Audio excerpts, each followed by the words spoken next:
Bonjour mes belles âmes.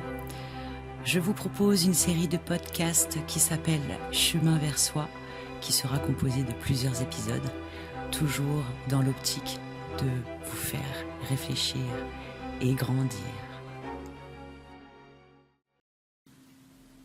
Aujourd'hui, j'ai envie de parler de développement personnel, mais pas celui qu'on voit sur les réseaux, tout scintillant et plein de good vibes à tout prix.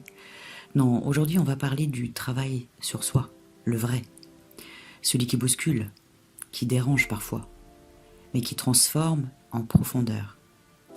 Le développement personnel est souvent présenté comme un chemin de lumière où il suffit de penser positivement et de méditer 5 minutes par jour et de remercier l'univers pour que tout soit aligné. Mais la vérité, c'est que la croissance personnelle, ce n'est pas toujours doux. Ce n'est pas un sourire permanent, un filtre doré sur notre quotidien.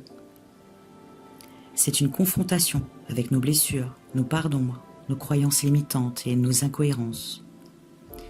Et c'est parfois un long face-à-face avec soi-même. Et ce n'est pas toujours agréable. Parce que grandir, c'est traverser. Travailler sur soi, c'est accepter de passer par des zones inconfortables. C'est regarder en face ce qu'on a longtemps fui. C'est reconnaître qu'on a parfois eu tort, qu'on a blessé ou été blessé, qu'on s'est trahi pour plaire ou pour être aimé. Le développement personnel, c'est ça aussi. Oser traverser les tempêtes intérieures sans chercher à les effacer d'un mantra ou d'une citation motivante. Parce que grandir, ce n'est pas aller bien tout le temps. C'est savoir se relever et comprendre ce que chaque chute a voulu nous apprendre. Le vrai pouvoir personnel, le vrai développement personnel, ce n'est pas la quête du contrôle ou de la perfection. C'est apprendre à s'écouter vraiment, à reconnaître ses limites et à dire non quand il le faut, à s'autoriser à ne pas être disponible pour tout le monde. C'est avoir le courage de vivre selon ses valeurs, même si cela déplaît. C'est trouver la paix, non pas dans l'absence de problèmes, mais dans la capacité à les affronter avec lucidité. L'ombre et la lumière vont ensemble. Nous ne sommes pas faits pour être lumineux en permanence. La lumière n'a de sens que parce qu'il y a de l'ombre.